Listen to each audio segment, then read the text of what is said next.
बेटा 8वीं क्लास ਦੇ ਹੋ ਰਹੇ ਕੁਇਜ਼ ਕੰਪੀਟੀਸ਼ਨ ਦੇ ਲਈ ਕੁਝ ਸਵਾਲਾਂ ਨੂੰ ਤੁਹਾਨੂੰ ਸਮਝਾ ਕੇ ਯਾਦ ਕਰਾਉਣ ਦੀ ਕੋਸ਼ਿਸ਼ ਕਰਾਂਗਾ। ਜੇਕਰ ਮੇਰੇ ਚੈਨਲ ਨੂੰ ਹਜੇ ਤੱਕ ਕਿਸੇ ਨੇ ਸਬਸਕ੍ਰਾਈਬ ਨਾ ਕੀਤਾ ਹੋਵੇ ਤਾਂ ਜ਼ਰੂਰ ਕਰ ਦਿਓ ਤਾਂ ਜੋ ਮੇਰੇ ਵੱਲੋਂ ਬਣਾਈਆਂ ਗਈਆਂ ਵੀਡੀਓਜ਼ ਤੁਹਾਡੇ ਫੋਨ ਤੇ ਸ਼ੋ ਹੋ ਸਕੇ। ਕਹਿੰਦਾ ਕਿ ਕਿਸੇ ਪੂਰਨ ਸੰਖਿਆ वर्ग ਦੇ अंत विच किहड़े अंक हो सकते ने। बेटा किहड़े अंक हो सकते ने ये याद ना रखो, चाहे किहड़े अंक नहीं हो सकते ने ये जरूर याद रखना है। याद रखो 2 3 7 8 ये 4 अंक नहीं हो सकते।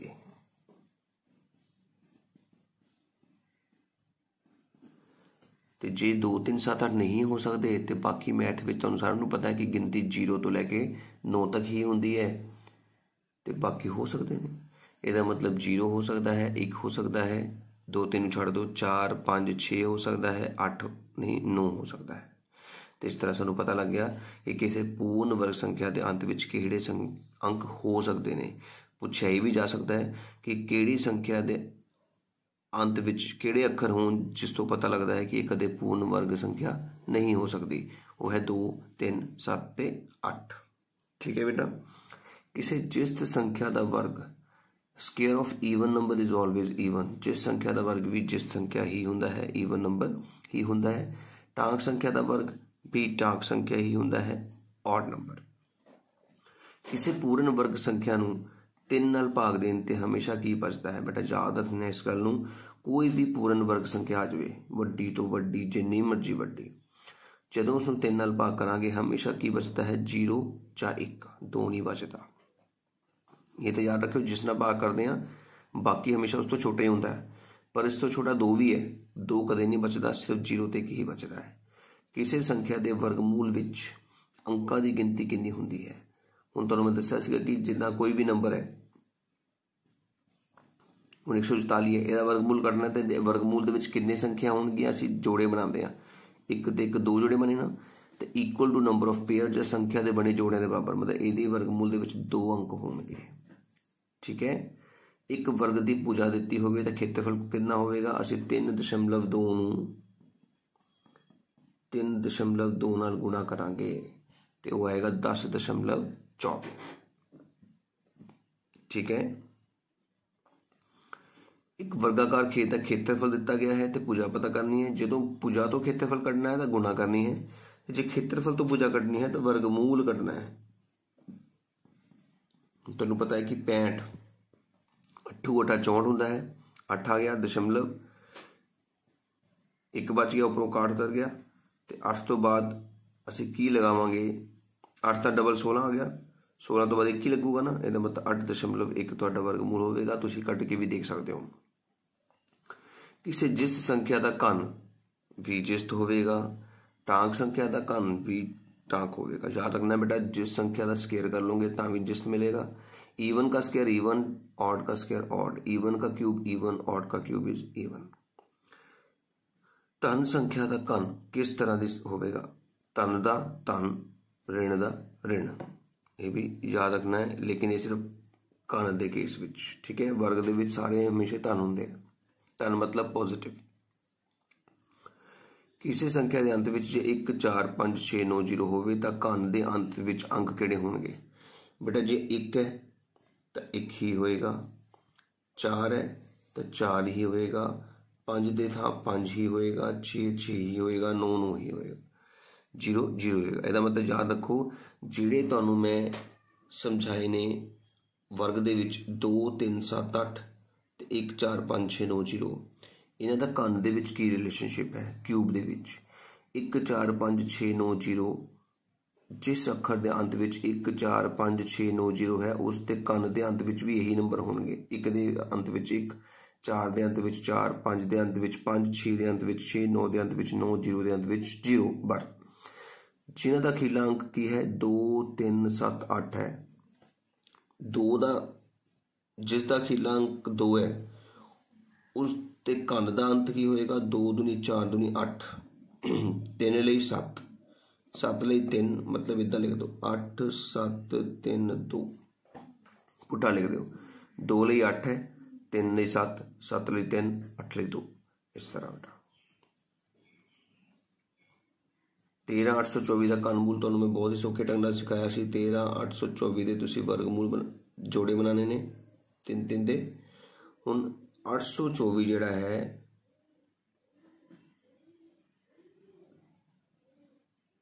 घनमूल देखना बेटा, ये अखीरला अखर देखना सिर्फ 4। 4 किहदे अंत दे विच आंदा है बेटा? 4 दे अंत विच आंदा। हुणे कीता आपां 4 दा 4 ही हुंदा है। ते 13 किहदे 2 घन दे विचकार हुंदा है? 8 ते 27 दे विचकार, ते 8 हुंदा है 2 तो, इहदा मतलब इहदी होएगी 24। याद है तुहानूं समझाया सी क्यूब लिख के, 1 दी 3, 2 दी 3, 3 दी 3। हुण तुसीं देख सकते हो कि साडा 13 जिहड़ा इत्थे आ रहा है, ते आंसर होएगा 2। -9 2 6 1 का घनमूल, ये भी घनमूल आ गया देखो। फिर दोबारा 9 2 6 1, 1 का अंत 1 ही हुंदा है, दस्सिया हुणे। ते 9 हुंदा है बेटा 8 ते 27 दे विचकार ही हुंदा है, ते 2 आंसर आ गया 21। माइनस नाल सीगा तो माइनस लग गया। जदों किसी संख्या की घात परिमेय संख्या वाली होवे, जिहदी घात बटियां च भी हुंदी है बेटा, उसनूं पंजाबी च करनी जां रेडिकल बोलते हैं। 18 के वर्ग का इकाई अंक बेटा, वर्ग मतलब हुंदा 18 नूं 18 नाल गुना करना। 8 8 64 मतलब इकाई अंक की होएगा 4। 26 के वर्ग के इकाई अंक, 26 नूं गुना 26 किया 6 6 36, तो वर्ग अंक की हो गया 6। लग गई समझ? 17 के घन का इकाई अंक बेटा, 17 गुणा 17 हुणे मैं तुहानूं दस्सिया सी वैसे तां कि जे 7 होवे तां इकाई अंक 3 हुंदा है। जे नहीं पता तो 7 नूं पहला 7 नाल गुणा करनी है, 7 7 49, 49 नूं 7 नाल गुणा करनी है 343, किहड़ा आया इकाई अंक 3। 14 का इकाई अंक 14 गुणा 14 गुणा 14, जिहदा इकाई अंक 4 होवे उसका घन का इकाई अंक भी 4 ही हुंदा है। आपां याद कर चुके हैं।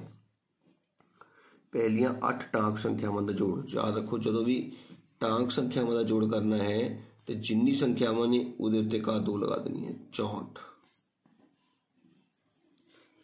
10 जिस्त संख्यावां का जोड़ करना है बेटा, इस गल का ध्यान रखियो। 10 नूं इस दे अगले नंबर नाल गुणा कर देनी है। याद रखना है जिस संख्यावां का फार्मूला की हुंदा है n+1 ते टांक का n²। याद रखियो उस चीज़ नूं, जिन्नियां संख्यावां टांक ने उन्हें इहदे उपर काट दो, मतलब उसनूं उस नाल गुणा कर दो, एक गल है। 10 संख्यावां टांक है तो 10 गुणा 10, 8 है तो 8 गुणा 8। लेकिन जिस दे विच की हुंदा है सेम नाल गुणा नहीं करनी, अपने तो अगले नंबर नाल गुणा करनी। 10 गुणा 11, पहला 15 प्राकृतिक संख्यावां का जोड़फल करना है, तो 15 नूं असीं 16 नाल गुणा करांगे। नहीं प्राकृतिक है बेटा, सॉरी जिस्त नहीं हैगी, प्राकृतिक है। तो इहदे विच की करना है 15 नूं 16 नाल गुणा करके उसका अद्धा करना है 120। जिस्त विच अद्धा नहीं करना, सारियां प्राकृतिक संख्यावां दा अद्धा होएगा। टांक संख्यावां विच उसे रकम नूं उसे नाल गुणा हो जाएगा। ठीक है बेटा, इस तरह साढ़े 23 क्वेश्चन कंप्लीट हो गए ने। उम्मीद कर रहे हैं कि तुहानूं समझ आ रहा होगा। 24 क्वेश्चन कह रहे हैं -12 का घन। घन मतलब होंदा 3 बारी गुणा करना। तो 12 नूं पहला 12 नाल गुणा किया 144, फिर 12 गुणा किया 1728, साडा आंसर आ गया। ठीक है ना? तुहानूं 15 तक के घन याद कर लेने चाहिए ने, क्यों वास्ते एक संख्या अपने वर्ग के उल्ट क्रम का 64 गुणा है। संख्या दसो, देखो एक संख्या अपने वर्ग के उलट क्रम, ये हो गया वर्ग, ये हो गया उसका उल्ट क्रम,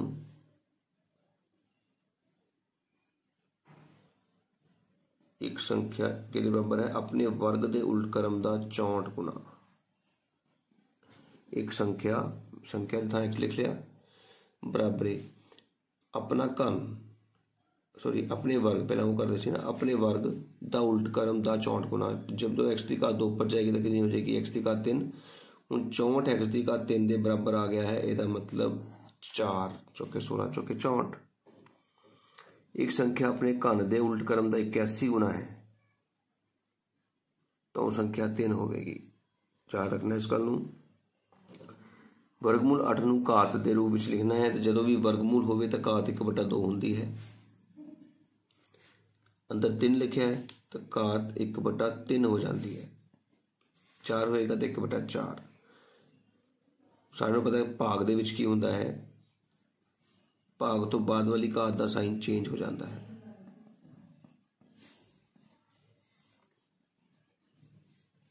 तीन सौ 43 नूं असीं 7 की घात 3 लिखते हैं,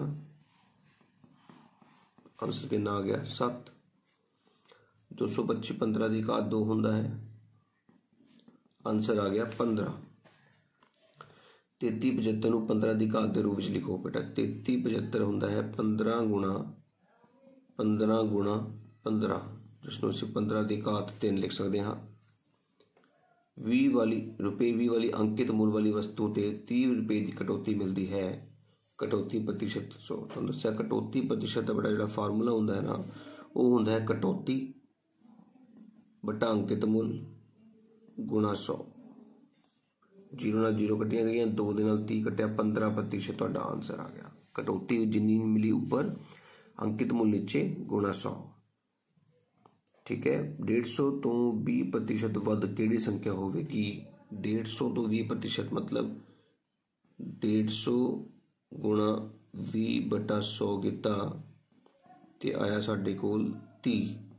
तो 150 तो 20% वध करना है, 150 का 20% कट लिया 30 आया, तो वध करना है तो 150 दे विच 30 जोड़िया तो 180 तुहाडा आंसर आ गया। किसी पासे नूं उछालन ते अपात संख्या प्राप्त होने की संभावना। हुण एक पासे दे कोल 1 2 3 4 5 6 गिनती हुंदी है, जिहदे विच 2 3 ते 5 अपात संख्यावां हुंदियां ने, ते टोटल कुल 6 ते अपात संख्यावां 3, कट के आंसर आ गया 1/2। हुण याद रखना बेटा, पासे वाले क्वेश्चन दे विच चाहे अपात संख्यावां पुछन, चाहे टाक पुछन, चाहे जिस्त पुछन, सारे दे आंसर 1/2 हुंदा है, क्योंकि 3 हुंदे ने सारे। तो याद ही रख लेना है कि एक पासे दे विच अपात संख्यावां टाक ते जिस्त तिन्ने दे आंसर 1/2 होने ने। एक सिक्के नूं उछालीए ते उस दे विच भी याद रखो, सिक्के दे वाले सवाल दे विच चित्त आने दी, हैड आंदी या टेल आंदी भी 1/2 ही आंसर हुंदे ने। ते 4 सवाल याद रखना है, पासे विच अपात संख्या पूछे, टांक संख्या पूछे, जिस संख्या पूछे, या सिक्के विच चित्त आना या पट आना, हैड टेल, सारा का आंसर 1/2 दे देना है। किसी पासे नूं उछालन ते 2 तो वड्डी संख्या, हुण 2 तो वड्डी संख्या 1 2 3 4 5 हुंदियां, 2 तो वड्डी सॉरी 4 हुंदियां ने, 4 ऊपर टोटल 6 नीचे, कट के 2/3 आंसर आया। वर्ग का खेत्रफल है, भुजा पता करनी है तो वर्गमूल, खेत्रफल दिता होवे तो वर्गमूल पता करना पैंदा है, जिसका वर्गमूल 16 है। तो जे आयतन दिता है तो घनमूल 197 का घनमूल पता करने लिए वही 3 का जोड़ा तो 2 कला। हुण 197 का खींच 7 है, तो जे अखर 7 होवे तो अंत 3 ते हुंदा है। ठीक है, 7 का अंत कदों हुंदा है बेटा, 3 ते। हुण 2 जिहड़ा है वो 1 13 बेटा, एक क्यों है, क्योंकि 1 की घात 3 1 हुंदा है, तो 2 की घात 3 8 हुंदा है, और 2 दे विचकार हुंदा है, जिन्हां दो नंबर दे विचकार 2 हुंदा उस तो छोटा नंबर लेना हुंदा है। किसी चक्कर के परिमाप ते व्यास का अनुपात की होवेगा। चक्कर का परिमाप होता है 2 पाई आर, ते व्यास 2 पाई ते आर 2 आर सॉरी व्यास होंदा 2 आर, तो आंसर कितना बच गया पाई। क्या रखना है, किसी भी चक्कर के परिमाप ते व्यास का अनुपात कितना होता है, पाई होता है। किसी समचतुर्भुज के विकर्ण दिते हों तो उसका खेत्रफल, ध्यान रखो समचतुर्भुज का विकर्ण दिते हों तो विकर्ण गुणा करके अद्धा करना पैंदा है, 9 6 54। ठीक है, किसी चक्कर नूं केंद्र तो 9 बराबर भागों में वंडन ते हरेक भाग का केंद्री कोण 360 नूं 9 भाग कर दो, क्योंकि पूरा तो 360 होंदा ना, तो 40 डिग्री होएगा। कार्टेशियन विधि का सब तो पहला किसने प्रयोग किया, रेने दकार्ते ने बेटा, याद रखना है नाम। लाभ प्रतिशत का फार्मूला प्रॉफिट बटा CP × 100 ਜਾਂ लाभ बटा खरीद मूल गुणा 100, ये तो सारे याद कराए हुए ने मैं। हानि प्रतिशत दे विच जो प्रॉफिट कढ़ना है, प्रॉफिट परसेंट कढ़नी है तो प्रॉफिट बटा CP, लॉस कढ़ना तो लॉस बटा CP, हानि बटा खरीद मूल गुणा 100। SP वेच मूल का फॉर्मूला होंगे 100 जमा प्रॉफिट बटा 100 गुणा CP, जो लॉस है 100 माइनस लॉस बटा 100 गुणा CP। मैं तो इंग्लिश में याद कराए हुए ने, पंजाबी भी तुम बोल सकते हो। खरीद मूल का कटना है तो बेटा इतों ही कट सकते हो। देखो खरीद मूल का की होगा 100 ऊपर चल जाएगा, 100 जमा मतलब उल्टा हो जाएगा, 100 ऊपर 100 जमा प्रतिशत नीचे गुणा SP, 100 ऊपर 100 माइनस लॉस थले गुणा SP। कटौती प्रतिशत का फॉर्मूला होंगे डिस्काउंट बटा अंकित मूल गुणा 100 होनी आप किता सी उपर। तो कटौती कतनी होवे तो अंकित मूल दे विचों वेच मूल माइनस करते हैं, MP माइनस SP। अंकित मूल कटना होवे तो SP दे विचों आप डिस्काउंट माइनस कर देंगे। ठीक है बेटा, तो इस तरह के कुछ फॉर्मूले ने जिहड़े कि तुहानूं ईजीली पता है सारिਆਂ ਨੂੰ कि वेच मूल का फॉर्मूला आप डिस्काउंट के अकॉर्डिंगली भी लगा सकते हैं। कटौती हमेशा किस उत्ते निर्धारित होती है? कटौती हमेशा मार्केट प्राइस अंकित मूल के उत्ते ही मिलती है। एक निश्चित समय बाद ब्याज नूं मूलधन विच जोड़ के ब्याज लगाउणा। हुण जदों मूलधन ते ब्याज जुड़ के दोबारा ब्याज लगे तो उसनूं असीं मिश्रित ब्याज या कंपाउंड इंटरस्ट बोलते हैं। तुहानूं दस्सिया सीगा मिश्रधन अमाउंट मूलधन दे विच ब्याज जोड़ के पता लगता है। तो मिश्रधन का एक फार्मूला P1 जमा R बटा 100 की घात N भी होंदा है। इस तरह साढ़े बेटा 54 सवाल जिहड़े कि 8वीं सवाल के कंप्लीट 8वीं क्लास के हो गए ने। उम्मीद करांगा कि तुहानूं ये 54 सवाल समझ आए होणगे ते तुसीं कुछ भी इन्हां तो बहुत फायदा लओगे। जेकर मेरी वीडियो वधिया लगी होवे तो जरूर इसनूं लाइक करियो, जरूर कमेंट करियो ते मेरे चैनल नूं सबसक्राइब करना ना भुल्लियो।